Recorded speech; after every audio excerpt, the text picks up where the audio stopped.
अपने भाग्य की रोटी। पुराने जमाने में महेंद्रगढ़ का राजा महेंद्र सिंह हुआ करता था। वह बहुत अकड़ू, घमंडी और बददिमाग था। अपने आगे किसी को कुछ नहीं समझता था। अपनी खिलाफत करने वाले को कड़े से कड़ा दंड देता था। और हाँ, कुछ कुछ सनकी भी था। तो एक दिन उसे यह सनक समाई कि जरा अपने परिवार के लोगों से ये भी तो जाना जाए कि सब लोग उसके बारे में क्या विचार रखते हैं। उसके परिवार में उसकी पत्नी तिलोत्तमा और 7 अल्पवयस्क बेटियां थीं। सबसे पहले राजा अपनी पत्नी तिलोत्तमा के पास गया और पूछा, प्रियेश्वरी, हम बरसों से साथ रह रहे हैं। तुमने जब जो चाहा मैंने दिया। जरा बताओ तो, तुम यहाँ सारा सुख ऐश्वर्य किसके भाग्य से उपलब्ध है? तिलोत्तमा अपने पति की गोद में लेट गई और बोली, आपके भाग्य से। आप न होते तो क्या मैं यह सब भोग पाती? मेरे तो भाग्य भी आप हो और भगवान भी। राजा महेंद्र सिंह ने रानी को अपने सीने से लगा लिया और बोला, तुम सही कह रही हो। तुम दुनिया की सबसे अक्लमंद औरत हो। इसके बाद राजा ने अपनी बेटियों को बारी बारी से बुलवाया और यही सवाल किया। बड़ी 6 राजकुमारियों ने तो बिल्कुल वैसा ही जवाब दिया जैसा महेंद्र सिंह चाहता था। लेकिन सबसे छोटी राजकुमारी फूल कुमारी ने कहा, पिताजी, सबका भाग्य रचने वाला भगवान है। उसी ने मेरे भाग्य में यह सुख लिखा है और उसी के लिखे से मैंने आपकी पुत्री के रूप में जन्म लिया और मुझे मेरे भाग्य से यह सारा सुख उपलब्ध हुआ है। फूल कुमारी के इस जवाब ने सनकी राजा एकदम सनक गया। फिर भी अपने गुस्से पर काबू रखते हुए बड़े प्यार से बोला, मेरी छोटी सी प्यारी सी गुड़िया, लगता है तो मेरी बात ठीक से समझी नहीं। मैं यह पूछ रहा हूँ कि मेरा घर, मेरे राजमहल में तू जो रोटी खाती है, किसके भाग्य से खाती है? कौन खिलाता है तुझे रोटी और पकवान? मेरा भाग्य लिखता है पिताजी, जिसने मुझे आपकी पुत्री के रूप में जन्म दिया। इस दुनिया में सब अपने अपने भाग्य की रोटी खाते हैं। मैं भी अपने भाग्य की रोटी खाती हूँ। अब तो राजा महेंद्र सिंह का धैर्य जवाब दे गया। वह भड़क उठा और कड़क कर बोला, क्या कहा? यह सारा सुख जो मैं तुझे दे रहा हूँ, तुझे तेरे अपने भाग्य से उपलब्ध है? मूर्ख, तू मेरी अनुकंपा को अपना भाग्य बताती है। निकल जा मेरे घर से। मैं तेरी शकल भी नहीं देखना चाहता। फूल कुमारी पिता के पैर पकड़कर रोने लगी। पिताजी, यह आप क्या कह रहे हैं? मैं आपकी पुत्री हूँ, आप मेरे जन्मदाता हैं। इस दुनिया में मैं तो किसी और को जानती भी नहीं। आप मुझे दुत्कार देंगे तो मैं कहाँ जाऊंगी? मैं इतने कठोर मत बनिए पिताजी। मुझे मेरे घर से मत निकालिए। खामोश, बिगड़ैल लड़की। राजा महेंद्र सिंह दहाड़ा, इस घर को अपना मत कह, यह मेरा घर है। और उसने लात मारकर फूल कुमारी को पैर धकेल दिया और दासियों को आवाज दी और उनके आने पर आदेश दिया।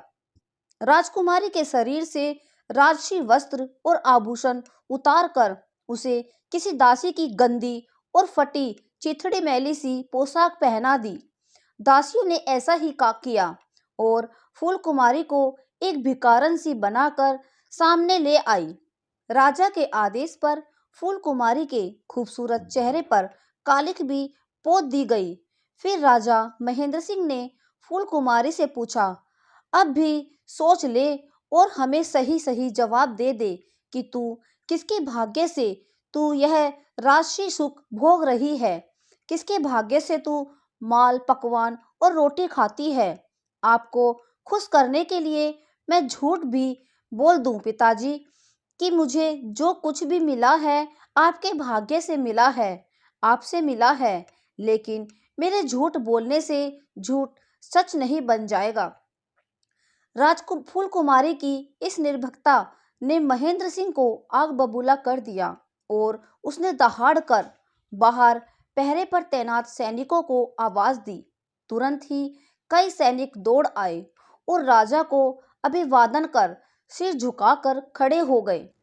तो महेंद्र सिंह ने कहा, राजकुमारी फूल कुमारी को जल्दी से जल्दी किसी तेज रफ्तार रथ द्वारा हमारे राज्य से मीलों दूर किसी दूसरे राज्यों के जंगल में छोड़ आओ, जहां से यह कभी चाहकर भी वापस ना लौट सके। बहुत घमंड है इसे अपने भाग्य पर, तो आज से यह दूर राज्यों के जंगल में भटक कर भूखी मरेगी। फूल कुमारी रोती रही, मगर राजा महेंद्र सिंह नहीं पसीजा। राजा की आज्ञा टालने की हिम्मत किसी सैनिक में भी नहीं थी। सैनिक फूल कुमारी को घसीटते हुए ले गए और उसे बहुत दूर किसी राज्य की सीमा से सटे जंगल में छोड़कर वापस लौट आए। अपनी सनक में ऐंठे सनकी राजा महेंद्र सिंह का जीवन फिर से पहले की तरह चलने लगा। लेकिन उधर राजकुमारी फूल कुमारी के साथ क्या बीती। फूल कुमारी भूखी प्यासी भटकती भटकती एक ऐसे विशाल मार्ग पर पहुंच गई, जहां एक बेहद विशाल और शक्तिशाली राज्य विजयगढ़ का नगर सेठ धर्म सिंह विदेशों में व्यापार करके अपने दल बल काफिले के साथ 5 वर्ष बाद वापस विजयगढ़ लौट रहा था। धर्म सिंह बहुत प्रसन्न था कि आज 5 वर्ष बाद वह अपनी पत्नी को एकमात्र पुत्री से मिलेगा। अचानक धर्म सिंह के विशाल रथ के आगे आकर फूल कुमारी बेहोश होकर गिर पड़ी। धर्म सिंह के सेवक उसे उठाकर धर्म सिंह के पास लाए, तो उसके गंदे चेहरे के बावजूद उसके नाक नकस देखकर उछल पड़ा और बोला, यह तो बिल्कुल मेरी पुत्री फूल कुमारी जैसी लग रही है, लेकिन यह यहाँ क्यों भटक रही है और ऐसे भिखारी के लिबास में कैसे है। धर्म सिंह फूल कुमारी को अपने साथ लिए विजयगढ़ में अपनी शानदार कोठी में पहुंचा, तो उसकी पत्नी सावित्री उसके साथ एक युवा भिखारिन को देखकर चौंक पड़ी। यह आप किस भिखारिन को ले आए? भिखारिन, मुझे तो यह अपनी बेटी फूल कुमारी जैसी लग रही है। बेशक उसे देखे मुझे 5 वर्ष हो गए हैं, लेकिन वही नाक नकश बिल्कुल वैसे ही लग रही है यह कन्या। धर्म सिंह बोला, मगर हमारी बेटी फूल कुमारी तो 5 वर्ष पहले आपके व्यापार के लिए विजयगढ़ के प्रस्थान करने के 5 दिन बाद ही एक जहरीले सांप के काटने से मर गई थी। सावित्री ने कहा। अपनी पुत्री की अकाल मृत्यु के समाचार से सेठ धर्म सिंह दुखी तो बहुत हुआ, लेकिन यह भी जबरदस्त संयोग और विधि का चमत्कार ही था कि उसकी पुत्री का नाम भी फूल कुमारी था और कुछ कुछ शक्ल भी राजकुमारी फूल कुमारी जैसी थी। सेठ धर्म सिंह की दासियां राजकुमारी फूल कुमारी को होश में लाई और सेठ व सेठानी के कहने पर उसे नहला धुला अच्छे वस्त्र पहनाकर धर्म सिंह और सावित्री के सामने लाई, तो दोनों हक्के बक्के रह गए। तुम कौन हो बेटी? तुम तो बिल्कुल हमारी बेटी फूल कुमारी जैसी लग रही हो, धर्म सिंह ने पूछा। और जब फूल कुमारी ने अपनी सारी आप बीती बताई, तो सेठानी सावित्री सेठ धर्म सिंह से बोली, सुनो जी, इसका नाम भी फूल कुमारी है और बिल्कुल हमारे स्वर्गवासी पुत्री जैसी लग रही है। क्यों ना इसे हम अपनी बेटी बना ले? मैं भी यही सोच रहा हूँ, धर्म सिंह ने कहा। और उसके बाद फूल कुमारी सेठ धर्म सिंह के घर उनकी बेटी बनकर रहने लगी। कई वर्ष बीत गए। फूल कुमारी बड़ी होकर बहुत ही सुंदर युवती बन गई। उन्हीं दिनों विजयगढ़ के वृद्ध और बीमार राजा विजय सिंह का निधन हो गया और राज्य का सिंहासन युवा और कुंवारे युवराज विराट ने संभाला। विराट विक्रम बहुत महत्वाकांक्षी था। उसने अपने राज्य के विस्तार के लिए आसपास के सभी राज्यों को आक्रमण करके जीत लिया और उन राज्यों के राजाओं और उनके परिवार को कारागार में डाल दिया। एक दिन विजयगढ़ की जनता को अपने दर्शन देने के लिए राजा विराट विक्रम जी ने विजयगढ़ की सड़कों पर अपनी रथ यात्रा निकाली, जिससे सभी राज्यवासी उसके दर्शन कर सके। जब विराट विक्रम की सवारी सेठ धर्म सिंह की कोठी के सामने से निकली, उस समय फूल कुमारी घर की छत से सड़क पर झांकते हुए अपने लंबे और खूबसूरत बालों को संवार रही। अचानक ही विराट विक्रम की दृष्टि ऊपर उठी तो उसने फूल कुमारी को देखा और देखकर उसके अनुपम सौंदर्य पर मुग्ध हो गया। उसने अपने महामंत्री को फूल कुमारी से विवाह के लिए सेठ धर्म सिंह के यहाँ भेजा। सेठ धर्म सिंह और सावित्री के लिए इससे बड़ी खुशी और क्या हो सकती थी कि स्वयं राजा विराट विक्रम उनकी बेटी से विवाह करना चाहते थे। शुभ मुहूर्त में बड़ी धूमधाम से फूल कुमारी को और विराट विक्रम का विवाह हुआ और 1 वर्ष बाद फूल कुमारी एक बहुत सुंदर गुड्डे जैसे बेटे की मां बन गई। तब विराट विक्रम ने फूल कुमारी से कहा, रानी जी, हम चाहते हैं कि आप सभी दास दासियों और कारागार में बंद कैदियों को राजकुमार के जन्म की मिठाई अपने हाथों से बांटे और पुत्र के सुखद भविष्य के लिए सबका आशीर्वाद प्राप्त करें। जब फूल कुमारी मिठाई बांटने के लिए कारागार में गई तो वहां अपने माता पिता और बहनों को देखकर चौंक गई। राजा महेंद्र सिंह, रानी तिलोत्तमा और फूल कुमारी की बहनों ने उसे नहीं पहचाना, लेकिन वह सबको पहचान गई। किंतु उसने अपने परिवार के सामने यह नहीं कहा कि वह वही फूल कुमारी है जिसे पिता ने धुतकार कर घर से निकाल दिया था। फिर उसने अपने पति विराट विक्रम के निकट पहुंचकर फूल कुमारी ने उससे कहा, सुनो जी, मैं चाहती हूँ कि पुत्र जन्म की खुशी में आप सभी कैदियों को कारागार से आजाद कर दे।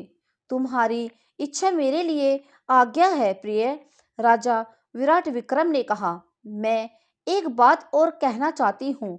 फूल कुमारी ने कहा, निसंकोच कहो रानी। विराट विक्रम बोला, आपके कारागार में कैद महेंद्रगढ़ के राजा महेंद्र सिंह और रानी तिलोत्तमा मेरे वास्तविक माता पिता हैं।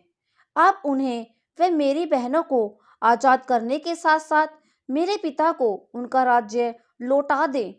फूल कुमारी ने कहा और बताया कि किस तरह उसके पिता ने उसे अपने घर से निकाल दिया था और फिर भाग्य ने उसे माता पिता के रूप में सेठ धर्म सिंह और सावित्री दिए और सेठ और सेठानी ने उसे अपनी सगी बेटी की तरह पाल पोस कर बड़ा किया। सब कुछ जानकर राजा विराट विक्रम ने कहा, तुम्हारा दिल बहुत बड़ा है रानी।